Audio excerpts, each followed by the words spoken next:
মানুষের হৃদয়ের স্পন্দন পীরে কামেল শাইখুল হাদিস আল্লামা মুফতি মাহবুবুল্লাহ কাসিমি সাহেব। একবার বলেন আলহামদুলিল্লাহ। জাতির রাহবার, উম্মতের ইমানের পাহারাদার, রাজপথের নড়া কৌশল আল্লামা মুফতি নূর হোসেন নুরানী সাহেব। আবার বলেন আলহামদুলিল্লাহ। জগৎ বিখ্যাত দুই জন আধ্যাত্মিক জগতের, যিনি রাজপথে ইমানদার ইমান পাহারা দিবার জন্য যে কোনো সময়ে যে কোনো পরিস্থিতিতে তিনি বাতিলের মোকাবেলা করেন, আল্লামা মুফতি নূর হোসেন কাসিমি সাহেব। সকলে বলেন মারহাবা।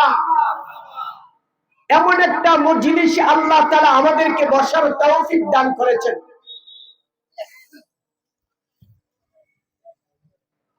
গতকালকে নান্দাইল একটা প্রোগ্রামে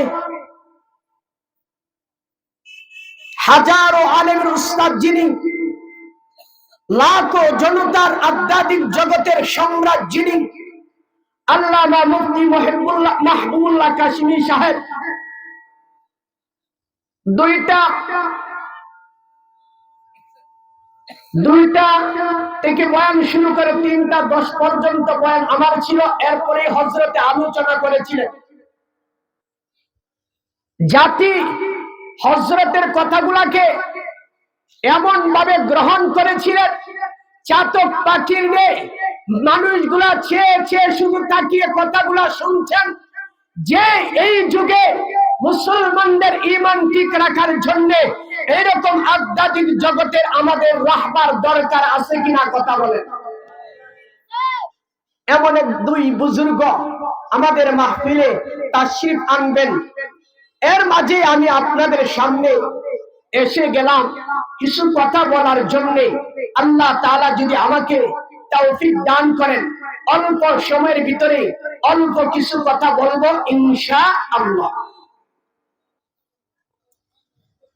কুরআনুল কারীমে আল্লাহ পাক রব্বুল আলামিন বলছেন, আমি আমার সার মূর্মের আলোচনায় ঢুকে যাই। যে আয়াত আপনাদের সামনে আমি তেলাওয়াত করেছি, এই তেলাওয়াত কিন্তু আয়াতের মধ্যে আল্লাহ তাআলা বলতে চাইতেছে, বুঝাইতে চাইতেছে, আল্লাহর পয়গম্বরকে আল্লাহ তাআলা নিজে বলতেছেন, কোন আপনি বলেন। আল্লাহ তাআলা রাসূলকে বললেন, আপনি বলেন, কোন ইন কুনতুম তুহিব্বুনাল্লাহ, যারা আল্লাহ তাআলাকে ভালোবাসে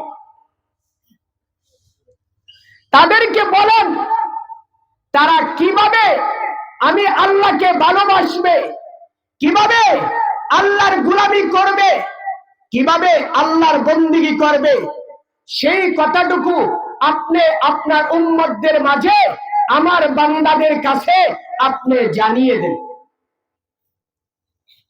আল্লাহ তাআলা বলছেন, আপনি উম্মতের মাঝে বলে দেন আপনি যেইভাবে আমার গোলামি করেন,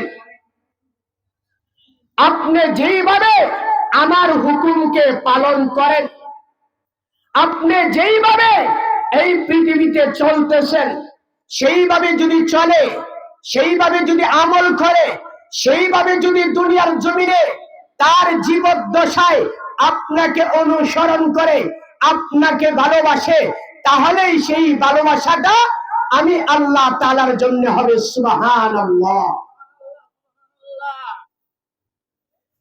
আপনার ভালোবাসা বিকল্প, আপনার অনুসরণ বিকল্প, আপনার অনুসরণ ছাড়া এই পৃথিবীর কোনো মানুষ আমার আপনজন হতে পারবে না, আমার প্রিয় বান্দা হতে পারবে কেউ হতে পারবে না। আল্লাহ তাআলার প্রিয় বান্দা হওয়ার জন্য 1 নাম্বার শর্ত হলো যে আল্লাহর পয়গম্বরের আদর্শ জীবনটাকে আমার ফলো করতে হবে, আমার অনুসরণ করতে হবে, কথা বলেন ঠিক কিনা? আল্লাহর জীবন, আল্লাহর পয়গম্বরের জীবন ব্যতীত, অনুসরণ ব্যতীত কেউ আল্লাহ তাআলার সান্নিধ্য পাবে না। কেউ যদি রাসূলের আদর্শ ব্যতীত, কেউ যদি রাসূলের মহব্বত ব্যতীত, রাসূলের জীবন ব্যবস্থা ব্যতীত আল্লাহকে পাইতে চায়, আল্লাহকে না পেয়ে সে শয়তানকে পেয়ে যাবে। কথা বলেন ঠিক কিনা? এই জন্য সম্মানিত হাজিরিন, আল্লাহকে ভালোবাসতে হলে কাকে অনুসরণ করতে হবে? আমাদের প্রিয় নবী, উম্মতের কান্ডারি মুহাম্মাদুর রাসূলুল্লাহকে। কথা বলেন ঠিক কিনা? সবাই একসাথে বলছেন। আবারও জিজ্ঞাসা করি আপনাদেরকে, আল্লাহকে পাওয়ার জন্য কাকে অনুসরণ করতে হবে? দুই তিনজন বলছেন কেন? সকলের জবান করে এক বাক্যে বলতে হবে, আল্লাহর সান্নিধ্য অর্জন করতে হলে কার অনুসরণ লাগবে?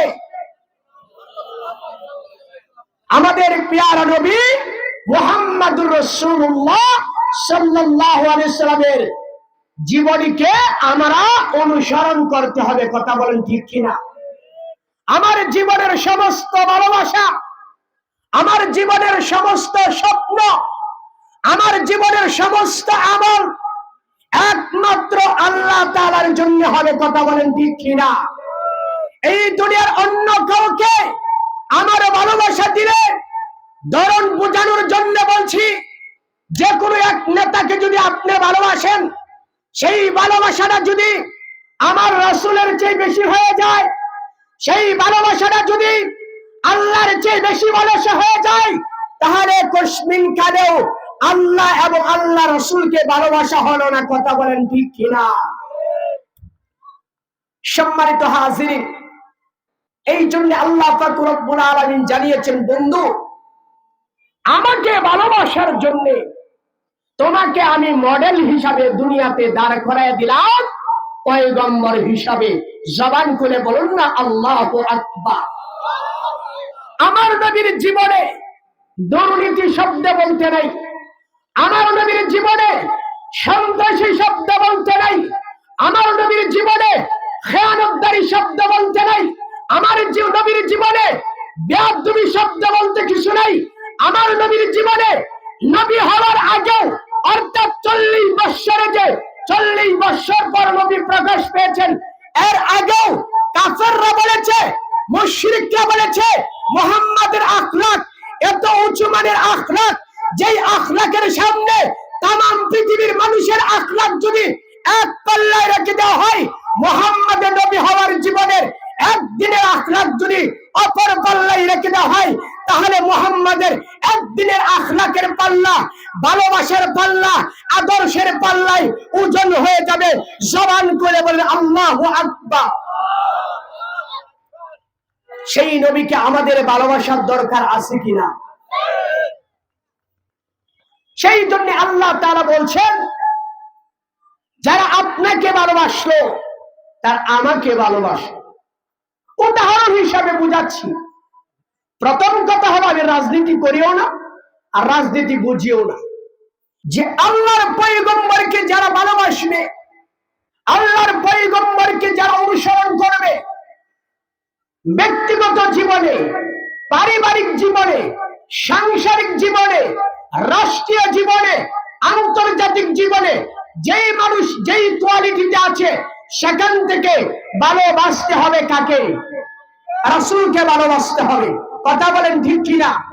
শুধু মসজিদে আমি ঢুকলাম, পয়গম্বরের আদর্শ নিয়ে মাথায় টুপি পরিধান করে আমি মসজিদে ঢুকলাম, আমার ঘরে চলছে বদ্দিনী, আমার ঘরে চলছে টেলিভিশন, আমার ঘরে চলছে জুয়ার আড্ডা, আমার ঘরে চলছে মদের আড্ডা, তাহলে কি আমি মসজিদে যাওয়ার কারণে এতে কি আমি পরিপূর্ণ রাসূলকে ভালোবাসা আমার হলো?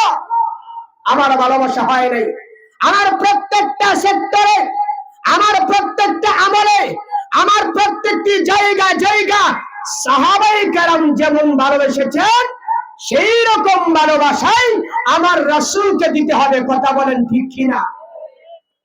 সাহাবায়ে কেরাম আল্লাহর পয়গম্বরের সহবতে এসে তারা এমন ধন্য হয়েছেন, তাদেরকে লাখ টাকা দিলে ওই সময়ের ভিতরে রাসূলের একটা সুন্নত তেরি দিবে।